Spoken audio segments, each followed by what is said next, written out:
ह्या मामाली असा गचकरणाचा असा प्रॉब्लेम होता, पाय खाजवायचा. ह्या मामाला आपण विचारू त्यांनी फरक पडलाय का. मामा फरक पडलाय का तुम्हाला? खाजवायचं कमी झालंय का? किती दिवसात झाले खाजवायचं कमी? 8 दिवस लागले का? लावून ठेवली होती का धुतली होती लगेच? म्हणजे खाजवायचं कमी झाले आता. ह्या मामाने कमी झाली, प्रॉब्लेम करायची कमी झाली. राहीन, वेळ लागेल जरा. काय राहते कायमचं राहते त्यानं काय.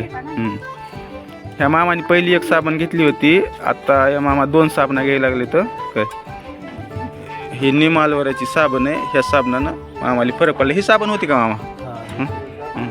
म्हणजे अजून दुसरी साबण संपली नाही तरी फरक पडलाय तुम्हाला. ही केकच सर. मामा गाव सांगा तुमचं, गाव तालुका. सुंदर लक्ष्मण सप्ताह तालुका केकत, तालुका केक.